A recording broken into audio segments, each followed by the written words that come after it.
The first alarm rang at 5:10 a.m. sharp and Lily Ramirez was already half awake. In a small second-floor apartment tucked above a bakery in Brooklyn, the day began like clockwork. No snooze buttons, no extra moments in bed. Time was a luxury she couldn't afford. Within 45 minutes, she had showered, braided her dark hair into a neat twist, dressed in her usual pressed navy blouse and black slacks, and packed the same lunch she always did: chickpea salad, a boiled egg, and an apple. Her Tupperware containers had become as familiar to her as the creaky floorboards beneath her feet.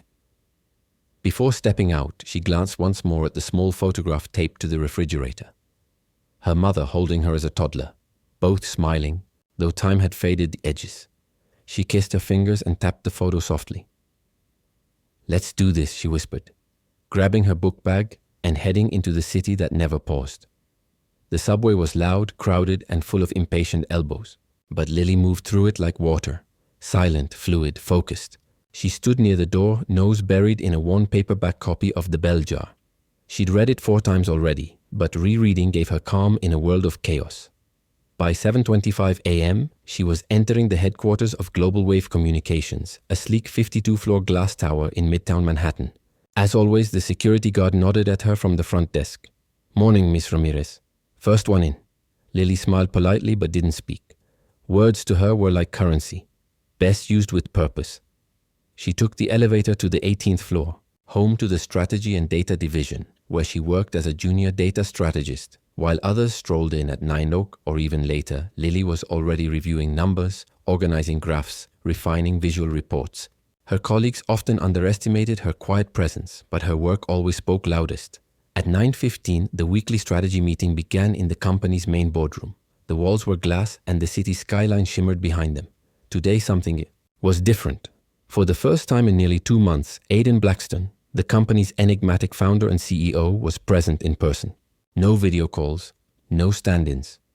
Just him, 6 feet tall, crisp charcoal suit, pockets square folded with military precision, and eyes that missed nothing.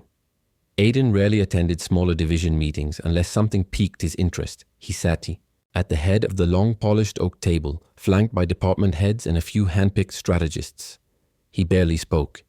He didn't have to. His presence was enough to send quiet waves of anxiety through the room. As slide decks were presented and pitches delivered with the usual corporate jargon, Lily's turn came without warning. She stood, calm and concise, clicking through her slides on user behavior analysis for a new product launch. She didn't embellish. She didn't use buzzwords. She simply spoke with clarity, outlining actionable insights and missed opportunities. Aidan leaned forward slightly. When the meeting concluded, there was a brief pause. He tapped his fingers on the table and said simply, "We'll move forward, using Ramirez's framework." Gasps weren't audible, but the silence thickened. No explanation, no elaboration, just a decision. Lily sat down again without reaction. She wasn't there for recognition. She was there to do good work and keep her head low, but Aidan couldn't stop thinking about her. Aidan Blackstone had always thrived in high-speed environments. Raised in Boston, educated at MIT, he'd founded Global Wave before he turned 30. Now, at 36, he was one of the most influential names in tech marketing across the East Coast. His penthouse overlooked Central Park, and his evenings were often filled with power dinners, art showings, or high-level investor meetings. But his world, for all its grandeur, had become sterile. Every corner of his home was designed by professionals. Sleek Italian furniture, abstract artwork, wine. Refrigerators he rarely touched. His closet was full of suits, yet there were no photos on the walls. No mess, no warmth. In this curated life of perfection, Lily Ramirez didn't fit, and that intrigued him. She didn't network, didn't lunch with coworkers, didn't angle for promotions. She just worked. That night, unable to sleep, Aidan remembered the way her eyes had stayed level, steady. The way her hands, though small, had moved across the keyboard with speed and confidence. He wasn't sure why. But when the next evening came and he saw her in the lobby packing up at 5:30 sharp, an impulse took hold. He gave a short nod to his driver and followed at a distance. She didn't go far, only 2 subway stops uptown, but Aidan stayed discreet, pulling his cap low and keeping his steps light. They passed coffee shops, construction zones, and schools letting out. She moved fast, not stopping until she reached a tiny bodega tucked between 2 shuttered storefronts in Harlem. She bought a few things: bananas, juice boxes, 2 packs of granola bars, and stuffed them into a cloth tote. Then came the part that would change everything. She crossed the street, turned down a narrow alley half hidden behind a laundromat, and disappeared from view. Aiden hesitated, confused.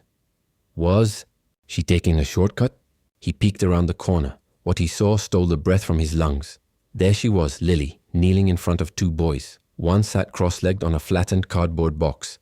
The other leaned against her, speaking quickly with small, excited hands. Both wore clothes too thin for the cold spring wind. Their cheeks were smudged with dirt, their shoes scuffed, but they smiled when they saw her. "Miss Lily, we thought you weren't coming today." "I always come," she replied softly. "Got you something new today. Try the granola bars." She pulled out the food and handed it to them like it was treasure. Then she took out a damp napkin and began gently wiping the younger boy's nose. Aiden stayed hidden in the shadows, unmoving. He felt something he hadn't felt in years: shame, wonder, admiration, longing. This woman who never once mentioned her evenings, who brought her own lunch to save money, who declined office outings. She was out here in a cold alley, caring for 2 boys who had no one else, and she had never asked for help. That night, Aiden sat in the back of his sleek town car, driving aimlessly through the city. He looked down at his hands that signed million-dollar deals, that tapped quarterly reports, that held rare cigars. They suddenly felt useless. And for the first time in a long time, he wondered if he really knew what success meant. Aiden couldn't sleep that night. He lay in bed staring at the darkened ceiling of his penthouse, the city humming beyond the windows like a living, breathing thing. His sheets were Egyptian cotton, his mattress top tier, yet none of it brought peace. The image of Lily in that alley, kneeling, caring, belonging, looped in his mind like a song he couldn't silence. The next morning, he walked into the office earlier than usual. That alone turned heads. He didn't speak to anyone. He simply made his way to the floor where the strategy division worked and stood outside the glass walls watching. There she was, Lily Ramirez, seated at her desk, her fingers moving swiftly across her keyboard. Calm, efficient. She didn't even glance up. It struck him how much of her life must have existed below the surface, quiet, unseen, private. How many like him had passed her by, too distracted to notice the depth behind the silence. During the afternoon team briefing, he made a decision. He took a seat beside her at the conference table, a small but deliberate move. A few heads turned. Lily didn't. When the meeting ended, he spoke softly. "Your proposal for the Kepler account was brilliant." She blinked, surprised. "Thank you, Mr. Blackstone." "Aiden," he corrected gently. "Can you stay a moment?" Her eyes flickered. "Is there a problem with my work?" Quite the opposite. When the room emptied and they were alone, he closed the door behind him. The silence was heavy. "I saw you last night," he said. She stiffened. "You... what?" "I followed you. After work. I didn't plan it. I was just curious." "You followed me?" she repeated, eyes wide, her voice a whisper laced with panic. "I didn't mean to scare you," he said quickly. "I wasn't trying to invade your privacy. I've seen the way you work, the way you live, and I knew there was more." Her lips pressed into a thin line. Her fingers trembled slightly as she reached for her water bottle. "Are you going to fire me?" she asked. "What?" "No. God, no." Aiden stood, heart pounding. "Why would I do that?" "Because of them," she said, barely above a whisper. "The boys. Because you saw something that could make me look unstable or complicated." He exhaled slowly. "Tell me who they are." Her gaze fell to the floor. For a moment, she didn't. "Answer." "They're not my kids," she said at last. "I found them last winter. Their mom used to come to the shelter where I volunteered. When it shut down, they had nowhere to go. She passed away a few weeks later. They've been on their own since." Aiden's chest tightened. "Where's the system in all this? Foster care? Child services?" "They're terrified of being separated," she said quietly. "Jordan, he's the older one, promised his mom he'd keep them together. If I report them, they'll be split up. They've already been through hell. I couldn't do that to them." She looked up finally, tears shimmering but unshed. "So I just do what I can. After work. Food, homework, reading time. It's not enough, but it's what I have." Aiden couldn't speak, because what did you say to someone who had been carrying the weight of two children's lives on her back silently while still excelling in her career? He swallowed hard. Does anyone else know? No, she said. Not a soul. I didn't want people's pity, or judgment, or rules. A pause. I'm not asking for your help, she added quickly. I just want to keep my job. That's all I ask. Lily, Aiden said gently, I'm not here to judge you. I'm here because what you're doing is extraordinary. The look on her face was pure disbelief. Later that evening, clouds gathered above the city, promising rain. Aiden waited in the lobby, unsure why he was nervous. He had faced oil tycoons, politicians, and billion-dollar investors without flinching. But Lily made his palms sweat. When she stepped out of the elevator, coat in hand, he fell into step. Beside her. You don't have to walk me, she said. I'd like to. Unless you object? She didn't respond, but she didn't tell him to go away either. They exited the building just as fat raindrops began to fall. She hesitated, then tilted her head toward him. I usually stop by to check on them first. On rainy days, their spot leaks. Lead the way, Aiden said. They rode in silence in his black SUV, the driver glancing only once in the rearview mirror before merging into traffic. When they reached the alley in Harlem, the rain had softened into a drizzle. Lily stepped out, her boots splashing in puddles. Aiden followed, more aware than ever of his designer shoes, his tailored pants, how out of place he looked here. Miss Lily, came a small voice from the shadows. A little head popped up from behind a makeshift cardboard barrier. It's okay, Lily called softly. I'm not alone today. This is Aiden. He's a friend. Jordan stepped out first, protective, his body slightly in front of his brother. His eyes were cautious, but not afraid. Eli followed, clinging to Lily's coat. Aiden lowered himself to their level, kneeling in the wet dirt without hesitation. Hi, he said gently. I brought food. Hope you like grilled cheese and tomato soup. They looked at him with awe, like he'd descended from another planet. Lily unzipped a bag and began unpacking clean socks and small umbrellas. Aiden watched in quiet reverence. Not just the boys, but her. How gently she spoke, how easily they trusted her, how present she was in a place most people refused to see. Something cracked open inside him. This wasn't about charity. This wasn't about guilt. This was a connection. They stayed almost an hour talking and sharing food. Aiden learned that Jordan loved space documentaries, while Eli still sucked his thumb at night but tried to act brave. He noticed the drawings taped to the wall of their box home, spaceships, suns, stick figure families. When it was time to leave, Jordan turned to Aiden. Are you gonna come back? Aiden looked at Lily. She didn't say anything, but her eyes said everything. He nodded. Yeah, I'd like to. The rain had stopped by the time they returned to the car. Lily sat quietly beside him, staring out the window. Why are you doing this? She asked finally. He looked at her. Because for the first time in years, I feel like I'm doing something real. The days that followed blurred into something unexpected, a rhythm that Aiden Blackstone hadn't known he needed. Mornings were the same at Global Wave. Sleek floors, polished meetings, profit charts, and deadlines. But in the quiet pockets between, Aiden found his mind drifting toward Lily, toward the boys, toward a crumbling alleyway in Harlem that somehow felt more real than the penthouse where he lived. He didn't tell anyone. He didn't need to. These visits with Lily and the boys became his sanctuary.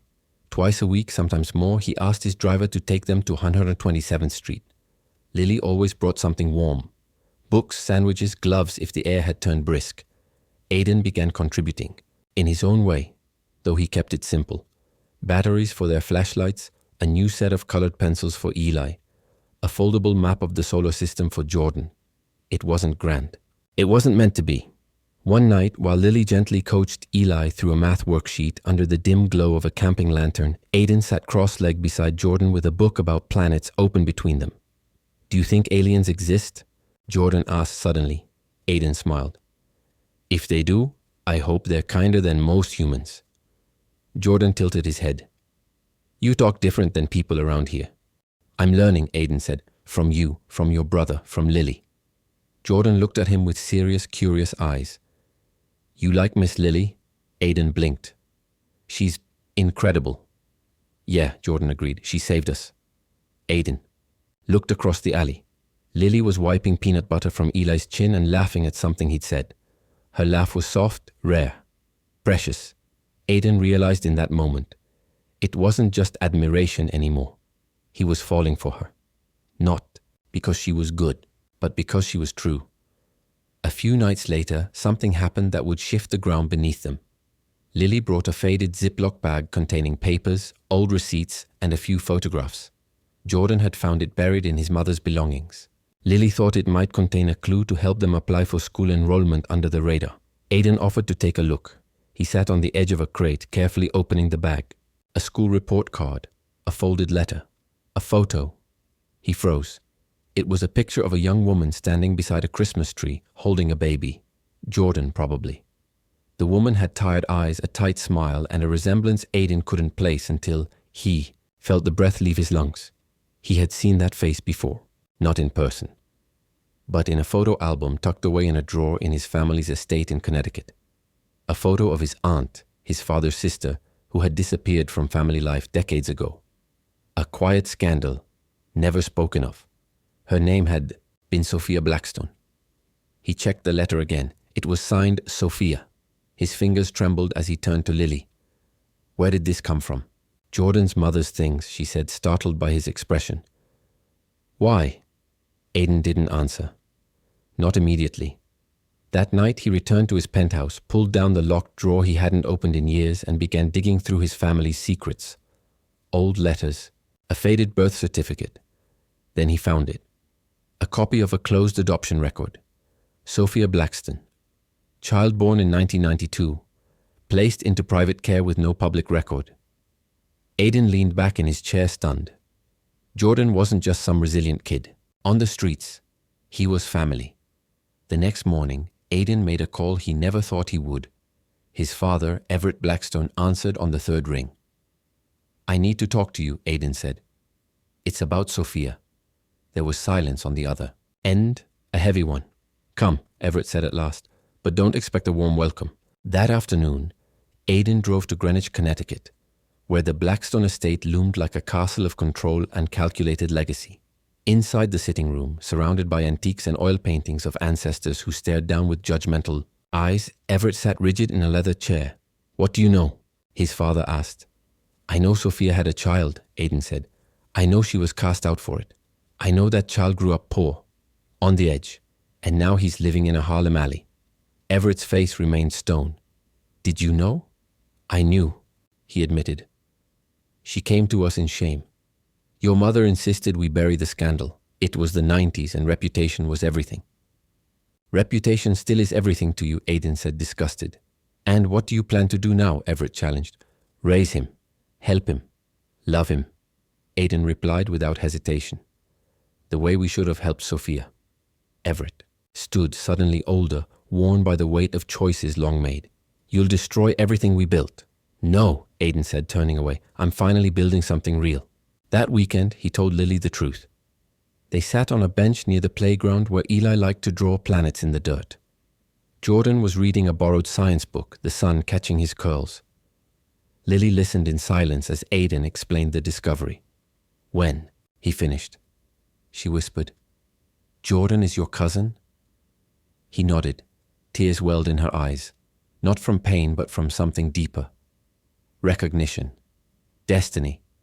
All this time, she whispered.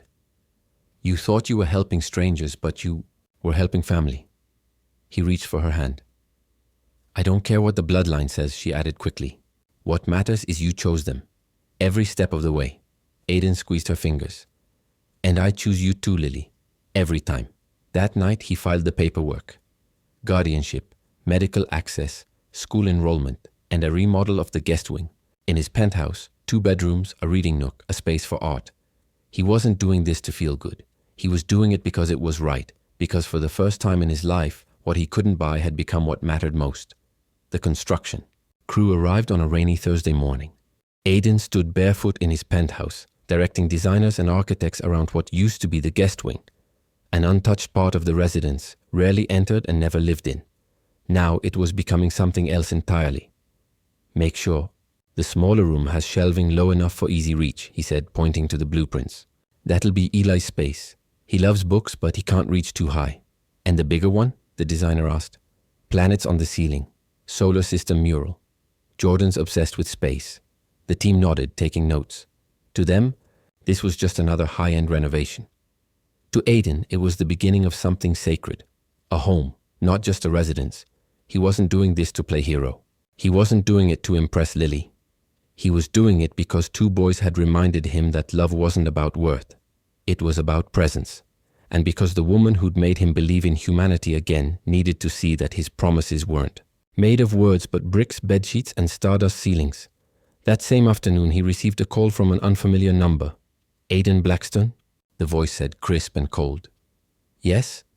This is Madeline Greaves. I sit on Global Waves board, and I also lunch weekly with your father. Aiden exhaled slowly. What can I do for you? Let me be direct. Everett is concerned about the noise surrounding you lately. Your sudden appearances in Harlem. The rumors. The altruism. He chuckled without humor. Helping children is now a PR concern? You're a public figure, Mr. Blackstone.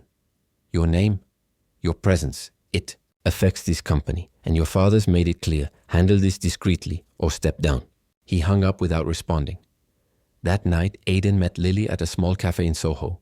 She arrived late, rain in her hair, cheeks flushed from running. You okay? She asked, noticing his unusually tense silence. He nodded but didn't smile. I need to tell you something. She listened as he relayed the call, the warning, the implied threat.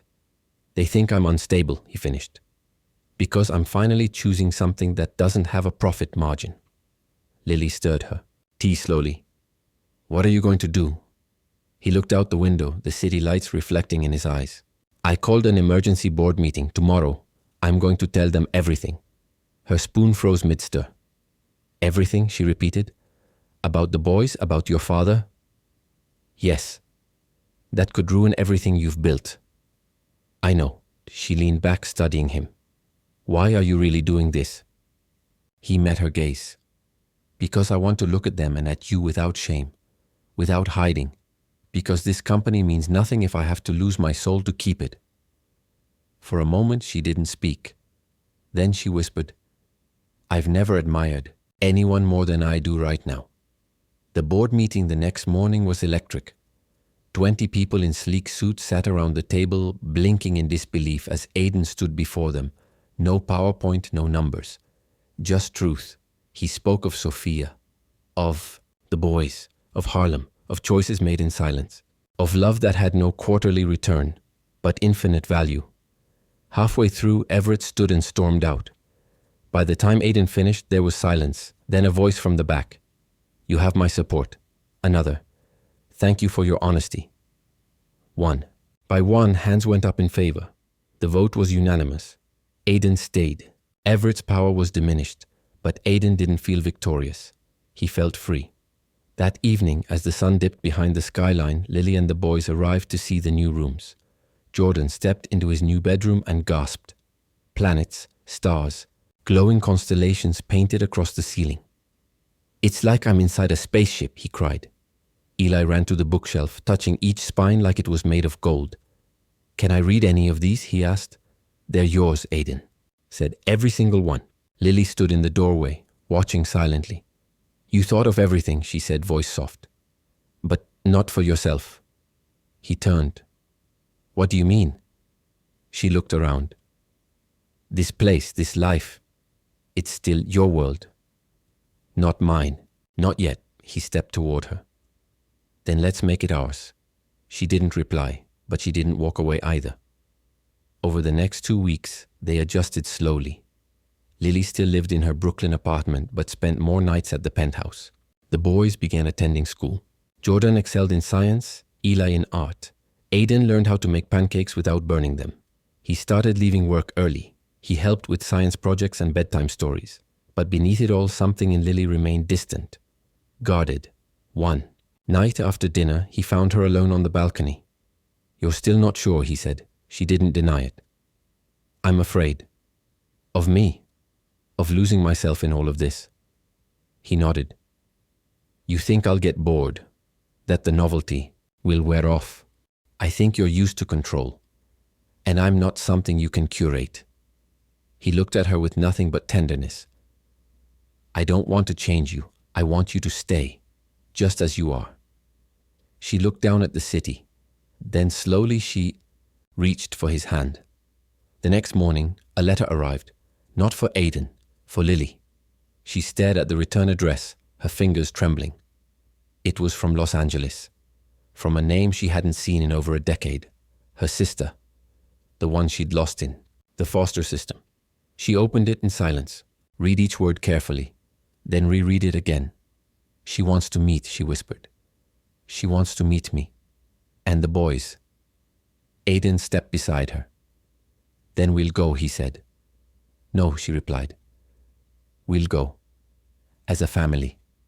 The sun set in golden strokes over Manhattan, draping the skyline in warmth as if the city itself was exhaling after a long breath. On the terrace of Aidan's penthouse, no longer sleek and sterile, but now softened with flower pots, handmade art, and the sound of laughter, Lily sat cross-legged with Jordan and Eli beside her. They were watching the clouds change colors and naming them like constellations. Cumulus unicorn, Eli said, pointing to a fluffy blob in the sky. That's definitely a space dragon, Jordan countered. Both wrong, Lily grinned. That one is a pancake. Their giggles were interrupted by the soft chime of the elevator doors opening. Hot chocolate delivery, Aidan called, walking onto the terrace with 3 mismatched mugs, each painted by the boys themselves. Eli jumped up to hug him nearly, knocking one of the mugs over. Jordan took his with careful hands. Lily accepted hers last, smiling. It had become their tradition. No matter the season, hot chocolate at sunset. A moment of pause, of presence, of home. 3 months had passed since the board meeting, since Lily's sister's letter arrived, and since the penthouse had transformed from a sanctuary of solitude to a warm lived-in home. Lily had flown to Los Angeles for a weekend to reunite with her sister Marina.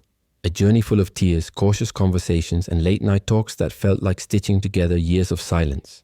Aidan stayed behind with the boys, making breakfast pancakes shaped like animals, forgetting permission slips, and learning to braid Eli's hair when he asked for twisty warrior knots. And somehow, through the chaos, it all worked. One day, blended into the next, not because they were the same, but because they belonged. Legally, the next milestone was still to come. They had filed the adoption paperwork weeks ago, and every day since, Aidan checked his phone more times than he cared to admit.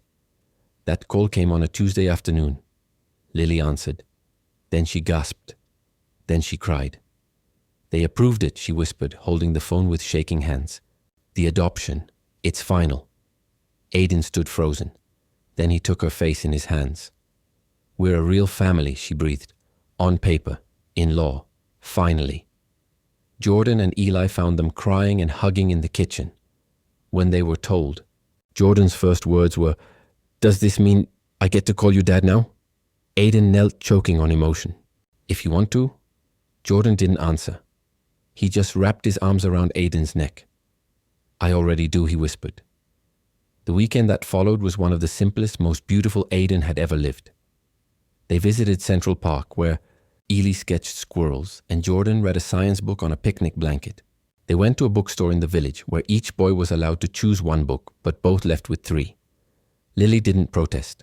She just smiled.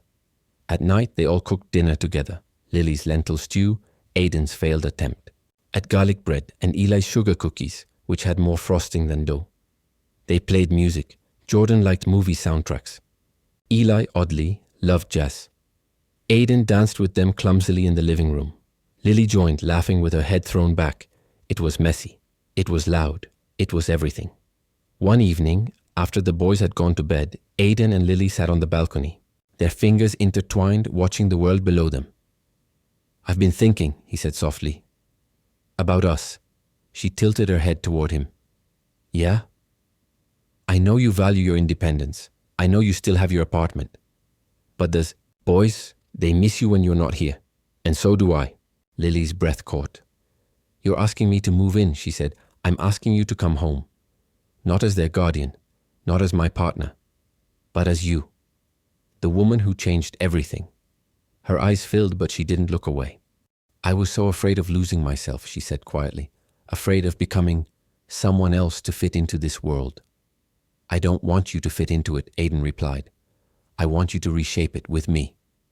Lily stood up, walked to the terrace railing, then turned back. When I first met you, she said, I thought you were just another rich man. Untouchable, removed, untouchable in a way that couldn't possibly make room for someone like me. She smiled. I've never been so glad to be wrong. Lily moved in that weekend. Her apartment remained a safety net she no longer needed but still appreciated. She insisted on keeping her job, working remotely part-time, helping non-profits organize outreach data. Aiden supported her fiercely, never offering financial help unless she asked, always honoring her boundaries. The boys settled into their new routine. School, friends, pizza Fridays, bedtime stories. The once sterile penthouse now smelled of lavender, warm cookies, and old books. The minimalist walls, now filled with framed sketches, sticky note schedules, and family photos. Aiden often stood in the hallway, marveling at it all. The noise, the imperfections, the life. 6 months later, they hosted a small gathering, a celebration of the official adoption. Close friends came. Marina flew in from LA. Lily made empanadas from a handwritten family recipe. The boys gave a toast with juice boxes, thanking Lily for her big hugs and Aiden for his nerd jokes. Aiden raised his glass, voice thick with emotion. Most people think family is something you're born into. But I've learned that sometimes family is something you build, day by day, with love, with laughter, with choice. He looked at Lily, then Jordan, then Eli. I didn't just adopt these boys, they adopted me. All 3 of them. Later that night, as snow began to fall gently outside, Aiden and Lily sat on the couch. The boys were asleep, curled up together. With a book between them, Aiden glanced at Lily, her head resting on his shoulder. Are you happy? He whispered. She nodded slowly. I never imagined this life, not even in my wildest dreams. Is that a yes? She laughed. It's more than a yes, it's peace, wholeness. He kissed the top of her head. They sat in silence, the kind of silence that comes not from absence but from completion, from choosing one another, again and again. When the lights dimmed and the world quieted down, what remained wasn't wealth, or prestige, or appearances. What remained was love. What remained was them. 3 years later, on a summer night in Barcelona, the family stood together beneath a sky finally clear enough to see the stars. Eli pointed up. There's Orion. Jordan, now taller, added, You were right, Dad. The stars do look different when you're happy. Lily leaned against Aiden's shoulder. You gave them the world, she said softly. No, he replied, you gave me the world. Were you moved by Aiden and Lily's journey, from strangers to soul-deep family? Which moment touched your heart the most? Drop a comment below and tell us where you're reading from. And don't forget to like, share, and follow for more real stories that prove love isn't found. It's chosen.